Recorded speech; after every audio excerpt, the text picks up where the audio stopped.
The Samsung Galaxy S26 Ultra launch is getting closer, and just when we thought we had everything figured out, things have completely changed. Most of the earlier leaks seemed locked in, but the latest updates flipped the script in a big way. At first glance, it might not look like a massive shift, but these changes could finally bring the upgrades we've all been waiting for from Samsung in design, features, cameras, and even performance. Samsung made a lot of questionable decisions with the S25 Ultra, from removing Bluetooth from the S Pen to reusing the same camera hardware. And here's something most people didn't even realize. The display panel wasn't the newer M14 version that Samsung developed. It was the older M13. Ironically, Apple was the first to use Samsung's own M14 display tech in the iPhone 16 Pro.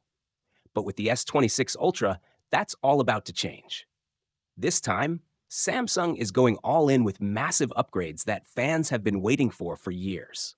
The leaks confirm that the Galaxy S26 Ultra is going to be thinner and lighter than ever, measuring just 7.9 millimeters and weighing 217 grams. That makes it one of the slimmest and most comfortable flagships coming next year. The grip and overall feel have also been refined compared to the S25 Ultra.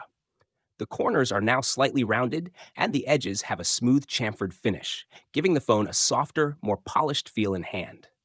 From the back, the new camera design sits on a slightly raised island that sticks out around 4.5 millimeters.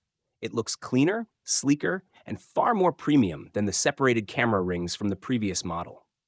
Even the S Pen has been tweaked. The curved tip now fits perfectly into the body's frame, completing the phone's seamless and unified look.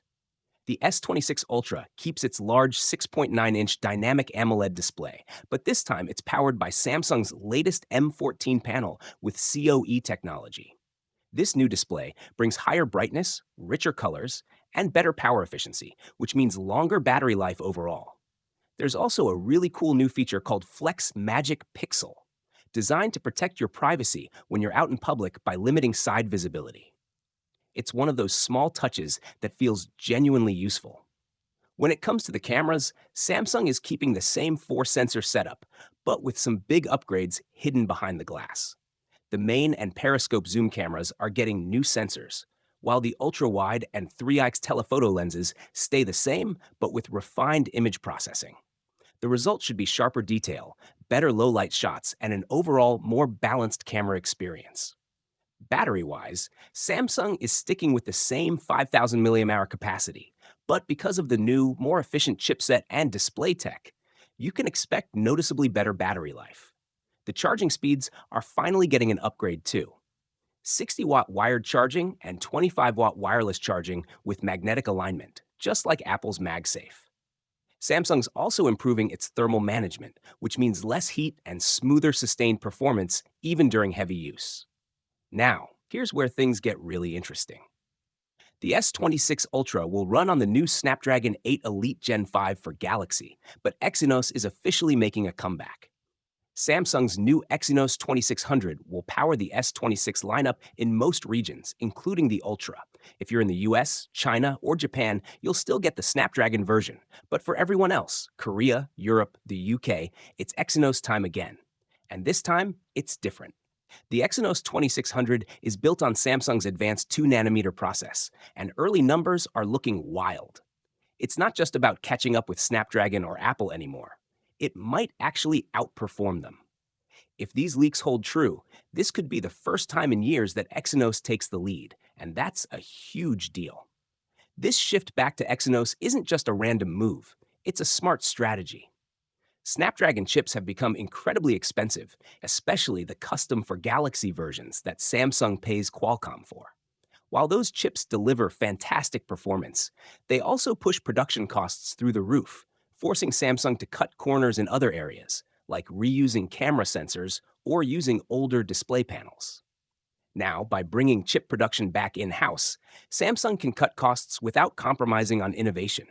That means they can finally focus on giving us real upgrades across the board. Better displays, smarter cameras, and improved battery life, without having to hold anything back. If Samsung pulls this off the way leaks suggest, the S26 Ultra could mark a real turning point in their entire flagship strategy. And that's exciting. because it means the Ultra might finally live up to its name again.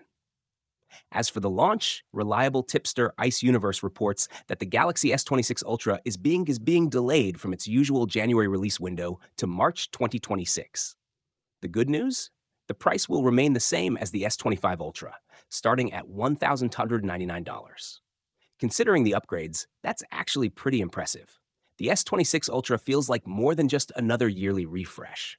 It's Samsung's comeback moment: thinner, lighter, with a next-gen display, refined cameras, faster charging, and the return of Exynos power. Everything about this phone points to a brand that's finally listening and pushing forward again. So, what do you think about these new leaks? Are you excited about Exynos making a comeback, or do you still trust Snapdragon more? Let me know in the comments, leave a like if you enjoyed this breakdown, and don't forget to subscribe so you won't miss the next deep dive. Thanks for watching, and I'll see you in the next one.